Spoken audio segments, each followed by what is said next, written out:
नमस्कार, आप देख रहे हैं आंखों देखी न्यूज। मैं हूं आपके साथ अंजलि त्यागी। आइए बढ़ते हैं खबरों की ओर। मध्य प्रदेश का बजट सत्र शुरू हो गया है, जिसे लेकर सरकार और विपक्ष की अपनी तैयारी है। बजट सत्र के दौरान कई मुद्दों पर सदन के गरमाने के आसार हैं। विपक्ष ने 3 मंत्रियों की बर्खास्तगी, इंदौर के भागीरथपुरा में दूषित पानी से हुई मौत, कफ सिरप मामला, स्लॉटर हाउस से जुड़े मुद्दों के साथ प्रदेश में कानून व्यवस्था और प्रशासनिक फैसलों को लेकर सरकार को घेरने की रणनीति बनाई, जिसका जवाब देने के लिए सरकार के मंत्री भी तैयारी में है। सत्र की शुरुआत राज्यपाल मंगूभाई पटेल के अभिभाषण से हुई, लेकिन विपक्ष ने राज्यपाल के अभिभाषण में इंदौर के भागीरथपुरा में दूषित पानी पीने से लोगों की हुई मौत का उल्लेख न होने पर जोरदार हंगामा किया। इसके कारण सदन की कार्यवाही मंगलवार तक के लिए स्थगित हुई।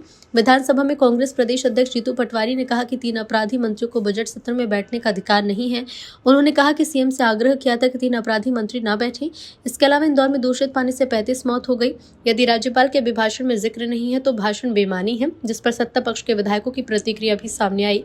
सीएम ने कहा कि विपक्ष का तो काम हंगामा करना है, लेकिन इस बार बजट जन आकांक्षाओं के अनुरूप आएगा, जो सर्वहारा वर्ग के लिए होगा। बहरहाल अब सत्ता पक्ष और विपक्ष के अपने अपने दावे हैं, लेकिन अब बड़ी बात है कि जैसे जैसे सत्र बढ़ेगा विपक्ष भी मुद्दों को लेकर उग्र होगा। आज बजट सत्र की शुरुआत है।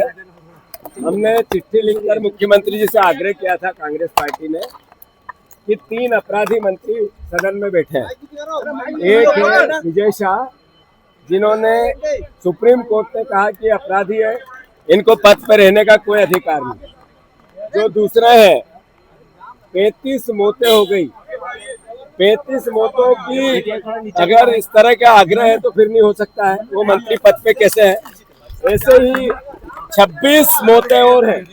जो 26 मौतें हुई, इसके लिए भी दोषी है। तीनों मंत्रियों को पद पे रहने का अधिकार नहीं है। राज्यपाल जी का अभिभाषण निरर्थक रहेगा अगर ये मंत्री पद पे रहेंगे। अभिभाषण पूरा पढ़ा नहीं गया। अभिभाषण की कॉपी विपक्ष के विधायकों को मिली नहीं, हमें पता ही नहीं उसमें क्या है। राज्यपाल जी के अभिभाषण में हर बार जो हम सुनते हैं उसमें नरेंद्र मोदी जी का कम से कम 100 बार नाम ले लिया जाता है, उनकी वाहवाही होती है। वही एक बार फिर रट्टा वो बढ़कर चलेगा। इस बार तो पूरा पढ़ा भी नहीं, तो इसलिए बहुत ही निराशा हुई।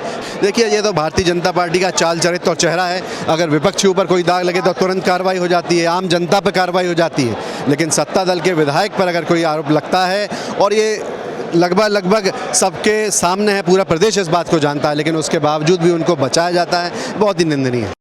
यशस्वी मुख्यमंत्री डॉक्टर मोहन यादव जी के मार्गदर्शन में 18 तारीख को हम बजट प्रस्तुत करेंगे। जन उपयोगी, जनता का बजट जनता के लिए होगा और बेहतर बजट होगा। निश्चित रूप से जो पहले बजट हमने प्रस्तुत किया था, निश्चित रूप से वो भी अच्छा बजट था और आने वाला बजट भी अच्छा बजट आएगा। कांग्रेस करी कर्ज बहुत ले रहे हैं, आप श्वेत पत्र जारी करिए। वो जवाब देंगे हम सदन में उनको। अगर वो जो पूछना चाहे वो सदन में बात करेंगे, हम जवाब देंगे। सभी कोई वर्ग, कोई विभाग हम ऐसा वंचित नहीं रखेंगे जिसको हम बजट आवंटित नहीं करेंगे। पूरा पर्याप्त हम व्यवस्था करेंगे। फिलहाल खबरों में बस इतना ही। देश दुनिया की तमाम खबरों को जानने के लिए बने रहिए आंखों देखी न्यूज के साथ। नमस्कार।